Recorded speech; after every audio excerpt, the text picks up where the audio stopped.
এখনকার পাঠ দশম শ্রেণীর জন্য। কোষে দেখি 5.2 প্রশ্ন 7। প্রশ্নটি হলো 5টি ক্রমিক সমানুপাতিক সংখ্যার প্রথমটি 2 এবং দ্বিতীয়টি 6 হলে পঞ্চমটি কত? সমাধান করি। সমাধান: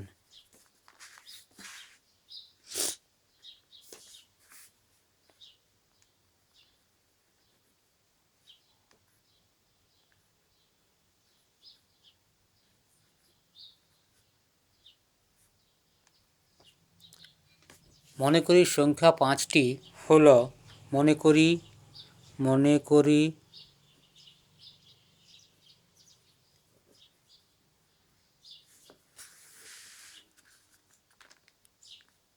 সংখ্যা 5টি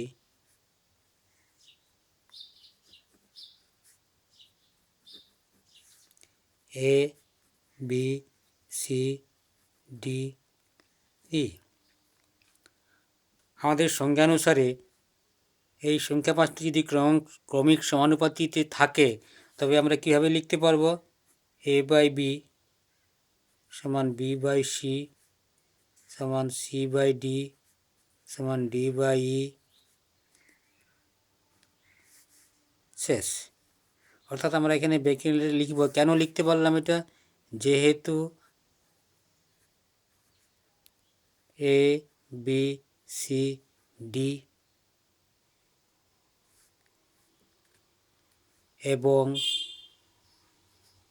E ক্রমিক সমানুপাতি।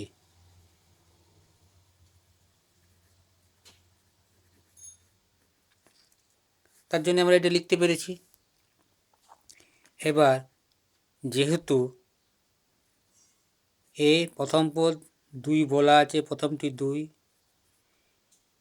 দ্বিতীয়টি B সমান 6 বলা আছে, অতএব এটিকে আমরা আবার লিখতে পারি। এটিকে আমরা যদি নাম দিয়ে রাখি 1 নাম্বার, 1 থেকে পাই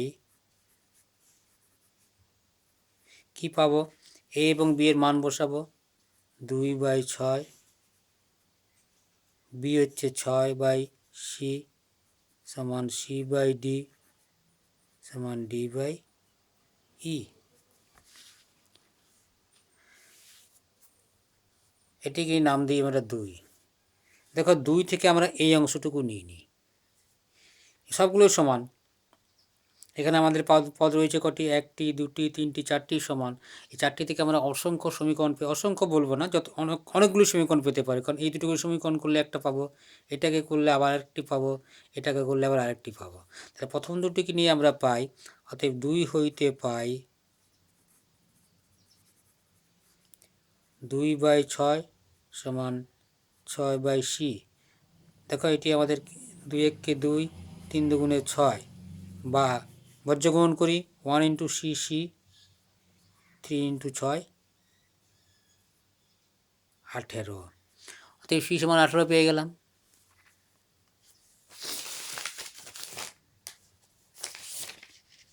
আবার আমরা 2 থেকে C এর মান বসিয়ে এই দুটোকে নিচ্ছি। C এর মান বসিয়ে 2 থেকে পাই আবার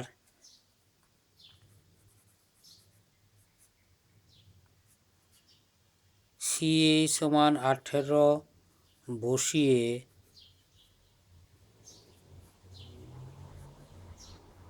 দুই হইতে পাই বা হতে পাই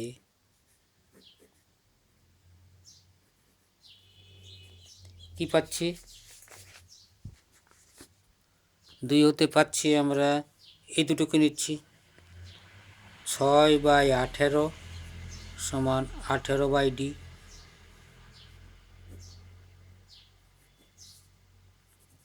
6 1 6, 3 6 18, বর্জ্যগ্রহণ করি 1 × D এবং 3 × 18 54। বা আমরা একবার লিখতে পারি 1 × D 18 × 3, বা D সমান 54। আবার D এর মান যদি আমরা এখানে বসাই, এখান থেকে C এর মান জেনেছি, C সি এবং ডি এর মান যদি এই দুটো অংশে বসাই, তাহলে আমরা আবার লাস্ট সমীকরণ, শেষ সমীকরণ যেটি কি পাবো, সেখান থেকে এর মান পেয়ে যাব। আবার সি ও ডি এর মান 2 নম্বর এ বসিয়ে পাই। কি পাচ্ছি? সি সমান কত বসাবো? সি সমান 18, 54, ডি সমান 54/E।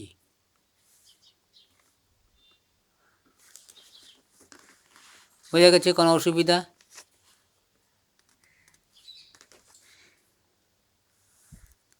আঠেরোকে 18, 3 18 54। তাহলে আমরা কি পাচ্ছি? বা 1 ইন্টু ই 3 ইন্টু 54,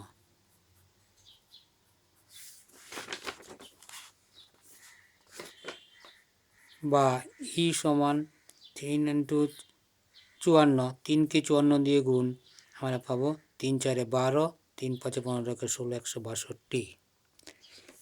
আমাদের ইটি হলো পঞ্চম পদ, অতএব পঞ্চম পদ আমরা কি পেলাম? 162 বা 162। অতএব নির্ণেয়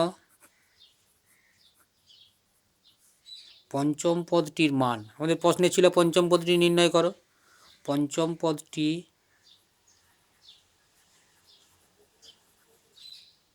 সমান 162। অতএব আমাদের অঙ্কটি সমাধান করা হলো। অঙ্কটি তোমাদের যদি কোনো কিছু কোথাও বুঝতে অসুবিধা থাকে, তোমরা কমেন্টে লিখবে, এবং তোমরা যদি ঠিকমতো বুঝতে পারো তোমার বন্ধুদেরকে শেয়ার করবে, সাবস্ক্রাইব করবে। পরবর্তী যখন আমি আবার কিছু অঙ্ক সমাধান করব, সেটি সহজে পাওয়ার জন্য লাইক করবে। এখানেই শেষ করছি।